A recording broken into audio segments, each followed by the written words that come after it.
کسی نے یہ سوال کیا ہے کہ انبیاء کیوں کر معصوم ہو سکتے ہیں، ہماری طرح انسان تھے۔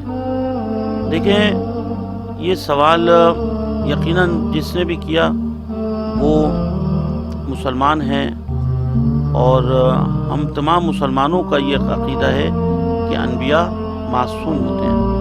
اچھا، عقیدہ کوئی اپنی جیب سے یعنی اپنی طرف سے کوئی فارمولہ نہیں بنا لیتا۔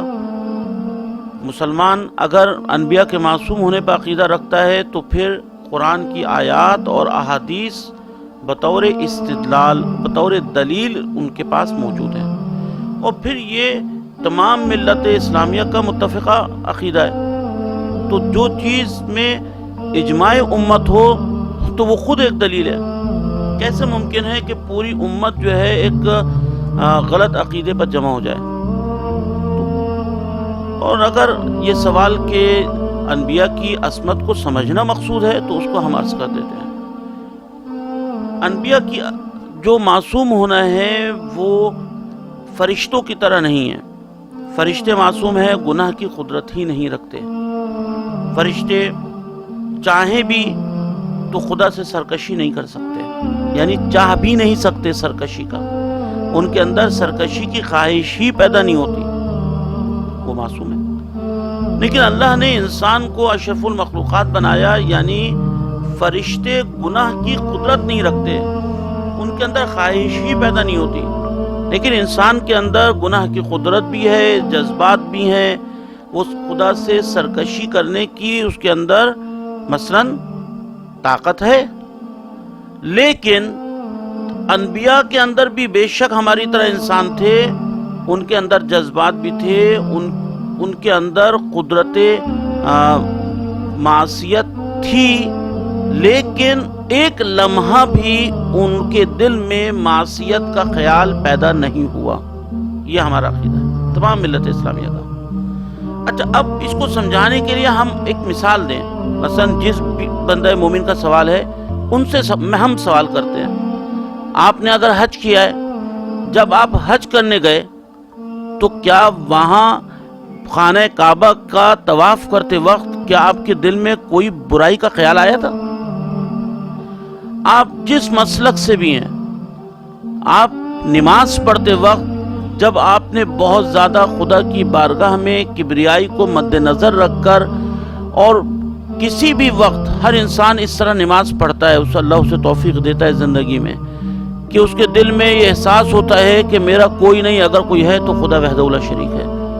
اس احساس اور اس کی کبریائی کا، یا آپ کے گھر میں اولاد ہوئی تو آپ کے دل میں اللہ کا شکر پیدا ہوا، آپ نماز پڑھنے کھڑے ہوئے، اس وقت کیا آپ کے دل میں برائی کا خیال آیا؟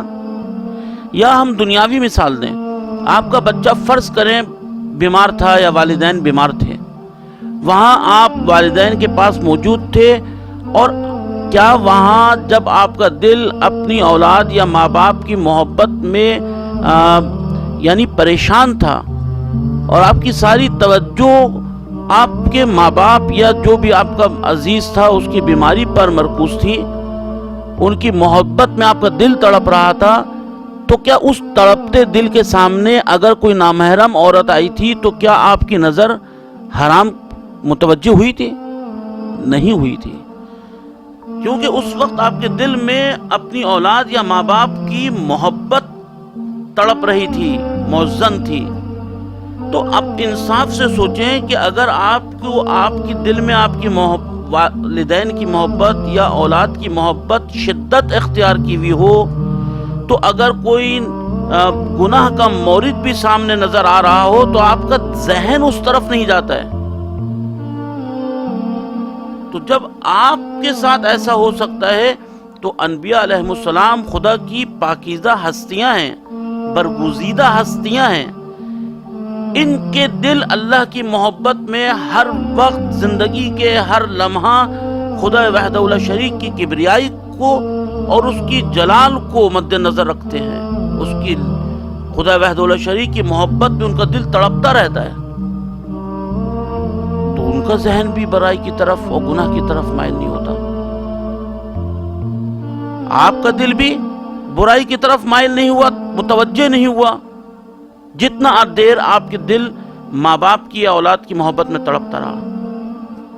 آپ کے دل کے تڑپنے کا وقفہ کم ہے، اور انبیاء کے دل کا تڑپنا اس خدا وحدہ لا شریک کے لیے اس کا پورا ٹائم ان کی یعنی کہ پوری زندگی پر محیط ہے. بس یہ معاملہ تو آپ کے ساتھ بھی ہے، ہمارے ساتھ بھی ہے.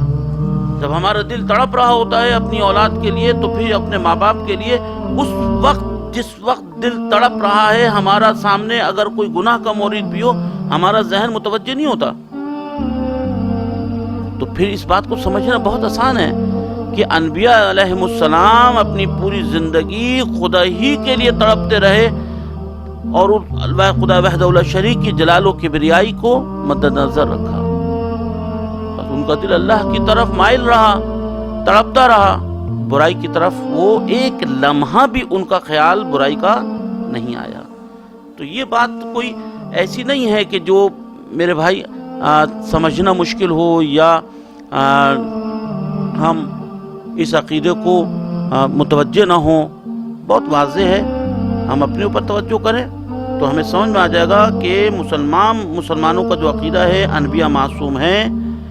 وہ دلائل و مدرک کے لحاظ سے ابھی دلائل و مدرک آپ کے سامنے بیان کرنا مقصود نہیں تھا، کیونکہ وہ دلائل و مدرک جو ہے قرآن کی آیات اور احادیث ہے. ابھی ایک بہت آسان مثال سے ہم نے عرض کیا اور یہ سمجھنا آسان ہے. اور رہا وہ دلائل و مدرک، وہ بھی کبھی ہم عرض کریں گے. لیکن یہ کہ بعض اوقات جو ہے سادہ مثال کلموا علی قدر عقولہم، سامنے والے کو دیکھ کر مثلاً سمجھانا چاہیے. تو بہرحال یہ بہت آسان ہے کہ ہمارے عقیدہ تمام انبیاء معصوم ہیں، وہ بہت زیادہ دلائل و مدرک کے ساتھ ہے.